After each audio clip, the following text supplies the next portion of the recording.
Pink ladies, T-birds, just happen to be watchers of my shit. My name is Jimmi Pynk, and this is Season 6, Episode 8 of Reveal.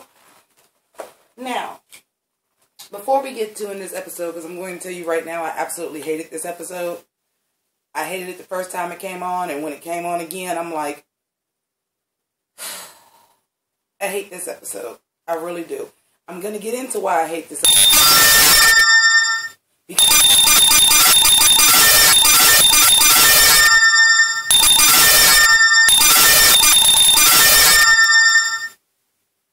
You finished or you done? Shit.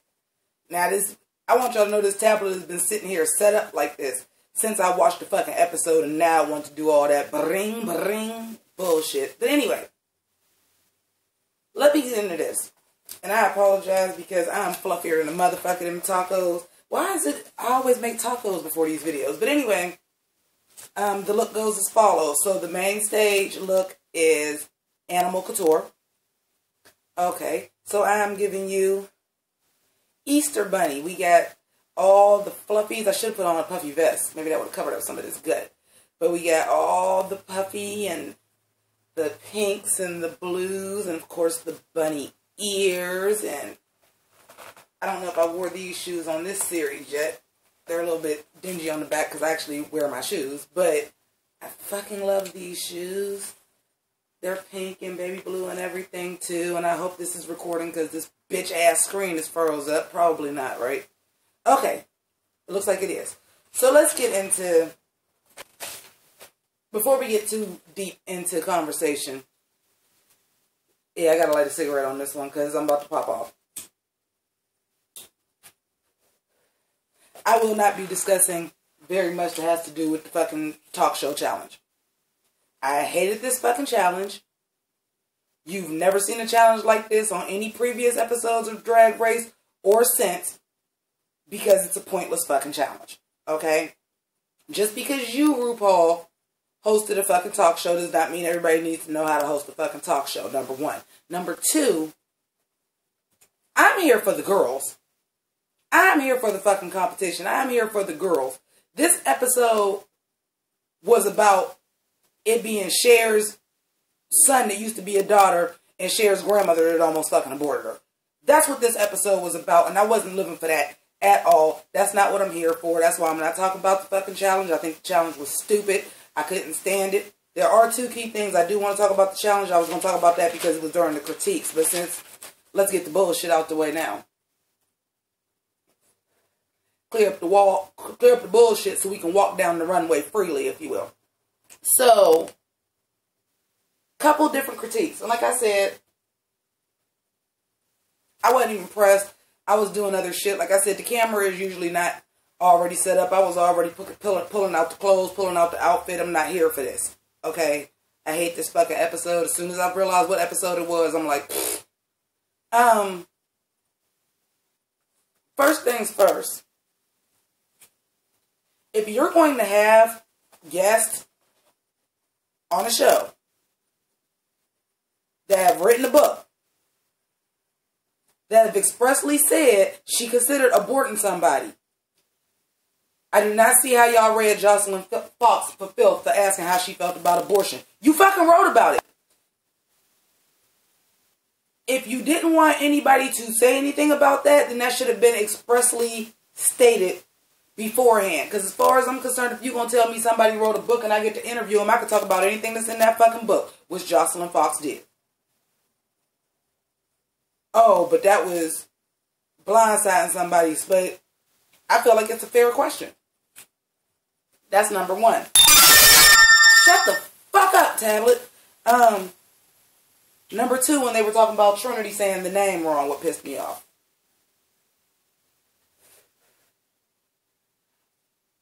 Some of y'all may know it. I'm not going to tell y'all my government name. However, my government name is ethnic. Okay? I got a straight up and down black girl name, and it's not even a super uncommon one. There are variations of it that are much more common. However, it can be easily mispronounced. If somebody, even so much as I had to call Hulu last night they were saying my name wrong. Am I speaking to... I said Jamaica. Like, oop, I just told y'all my name. Fuck it. My name is Jamaica. People say Jamaica. Okay. Am I speaking to Jamaica? Jamaica. Yes. So, and I'm sorry, I wasn't paying that much attention. Y'all comment below and let me know if I'm wrong. But did Chaz Bono ever say my name's not Chad? Because I'm going to clock somebody for that good and quick and fast. And most people who somebody would say their name wrong would. So just let her keep on going and saying Chad.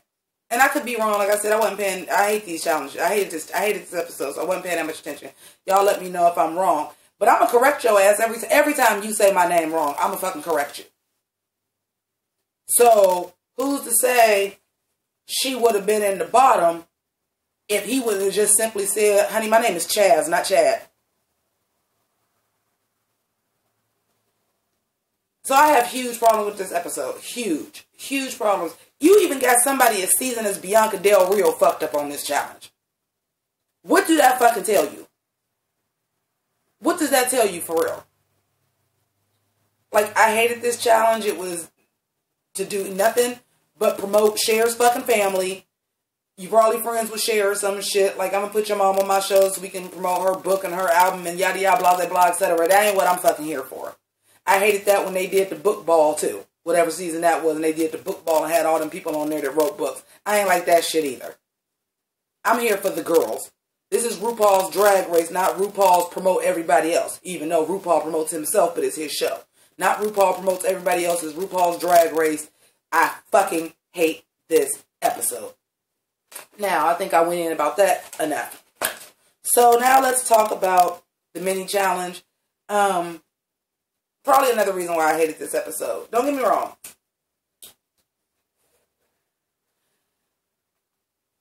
My views on sexuality is who you fuck don't get me pregnant. I don't fucking care. I don't. On top of the fact that this is a very gay-centric show on a gay-centric network. I have no problem with that. I have no problem looking at gay men and saying they fine. Even though I know I can't never get with them. I have no problem with that. However, this always having a challenge with somebody with the pit crew and all these naked people, sometimes it's good. But let me tell you something that wasn't good. This was very ass-centric. So, you know, it used to be these, and I remember the first time they did one, I can't remember off the top of my head when they did that.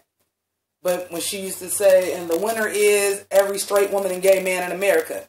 It used to be like that. This one, I'm like, okay, who is just looking at men's asses like that? Like, yes, straight women like men with nice asses. I like men with nice asses. But that's not the focal point for a woman. You understand what I'm saying? So,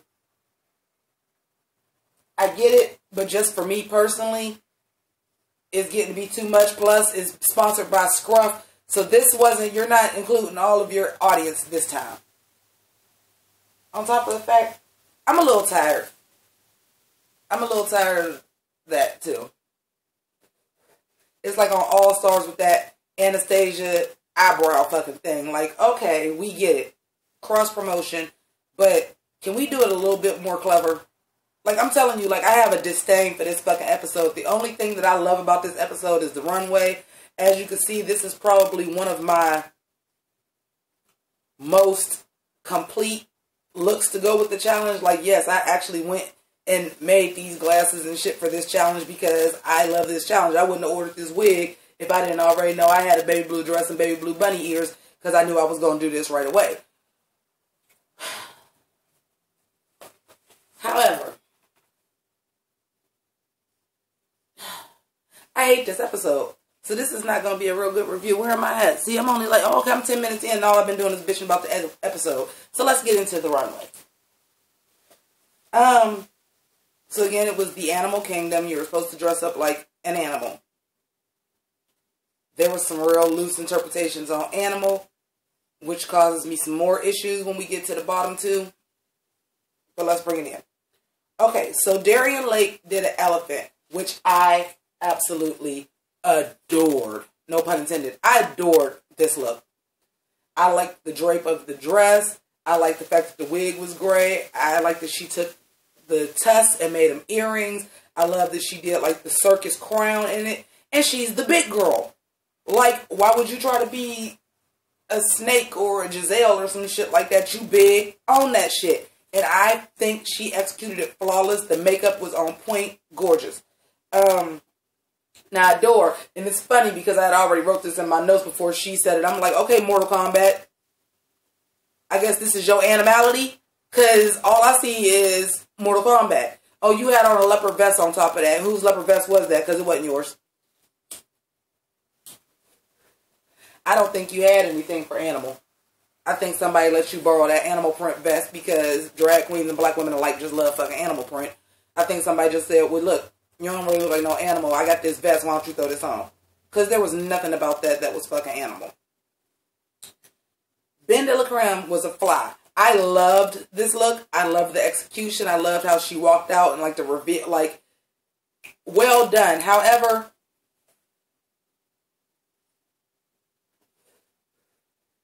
and I hate to split hairs on this, especially considering Adore and Jocelyn, who I'll be talking about in a minute. Is a bug part of the animal kingdom? Like, when they do movies like Zootopia and Sing, there's not usually insects.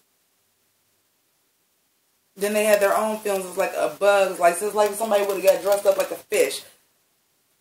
I would have took a fish over a bug. But it was still well done, and I'll take it. And it was fantastic. Her makeup was also... Everybody's makeup was really good this week. Bianca was pure makeup, okay? Let's not get it twisted. That's a dress you had. It was cheetah print. You was like, I'm going to throw a little bit of cheetah on the shoulders, a little bit on the face. I'm going to do my eye makeup structure a little bit different, a little bit more sinister. I'm going to do my hair a little bit different than what I normally do. I'm going to put on a black lip so I don't look so Bianca. But, bitch, you know you did not. All you did was when they called you was like, okay, I got this animal print dress. We're going to make it work. But it worked. And I ain't mad at it. It looks good. My bunny ears is falling down. Okay, so then we have the hot mess that was Jocelyn Fox. First of all, she had on that damn necklace again. She had on that damn necklace again. First.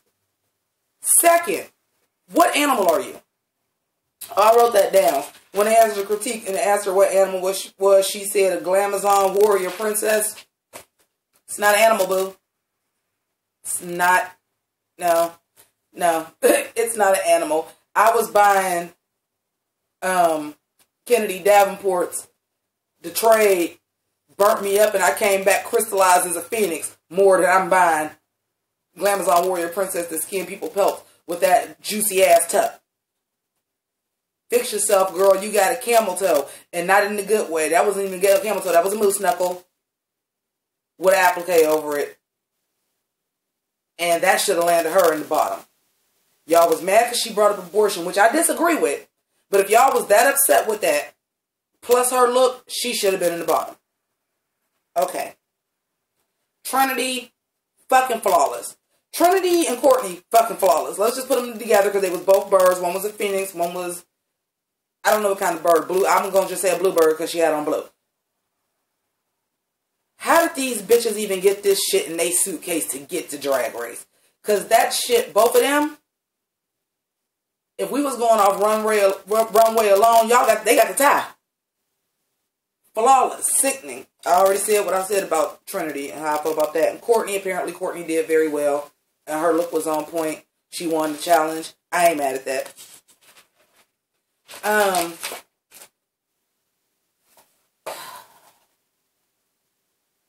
Once again, and I'm starting to recollect the first time I watched season 6 as this is going on.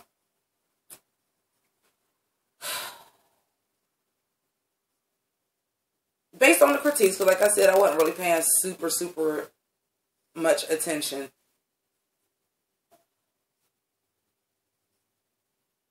First of all, how much do the runway actually count? Because I feel like her and Jocelyn not even being dressed like animals should have automatically put them in the bottom. To me. How hard is it to dress up like an animal? Do you know what I have on is basic fucking clothes and some fucking arts and crafts and some fucking ears. If you really look at Darian, even though I loved her look, I wouldn't doubt that Darian just already had that gray dress and said, okay, let me work with this. Bianca did that. This is just a dress I got. Let me draw this on here. For you guys not to have any animal influence at all to your outfits, y'all should have both been in the bottom. Right then. Right then. To me.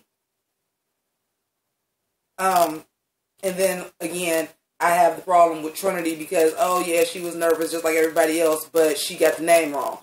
But, like I said earlier in the video, you're not just going to keep saying my name wrong. I'm going to correct you every time if I got to. Now, if you going to call me Chad, every time you say Chad, I'm going to say Chaz. But that's to me. Now, we get into the bottom. Oh, I'm sorry. Adora actually made it in the bottom this time, but Jocelyn was safe. That's where I had the problem at. I'm sorry, I didn't get that all mixed up, even though I still think it should have been Adora and Jocelyn. Now, let's get into the lip sync. So the lip sync is Vibeology by Paula Abdul. This lip sync, Adore and Trinity killed this shit. They killed this shit. They was working together on the stage. They put on a motherfucking show. And this was the episode that neither one of them should have went home. This was the episode that it should have been no elimination. This was the fucking lip sync that there shouldn't have been an elimination. But since you already wasted it on Ben and Darian, where Darian actually fucking won the lip sync, you could have saved both of them, because I feel like this lip sync, both of them should have been safe. They killed that shit. And for them to have killed that shit like that, and they was working together, it gave me that good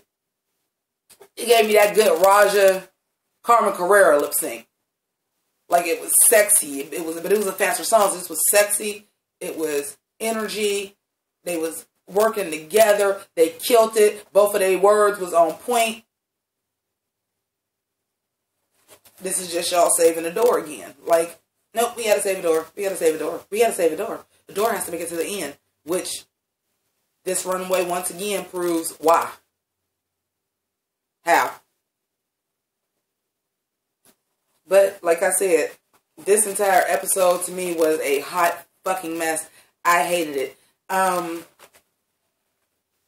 than that, I'm gonna go ahead and wrap it up. Like, I really hate this episode. The thing for me about this episode that I loved was the runway. Like, when I was looking ahead to see what the runways were and organizing which outfits I was going to wear when I did these reviews and kind of already having a plan for them, this was the runway I was the most excited to do. But I did not remember that I hated the fucking episode. And I really hated this episode. And now that I done read the whole episode for Filth and said how wonderful the runway is minus 2 people, we're done. So I'll holler at y'all next week or whenever the next reveal comes up. If you have not followed me on Twitter, go ahead and do so. Same way it's spelled here. Jimmi with an I, Pynk with a Y.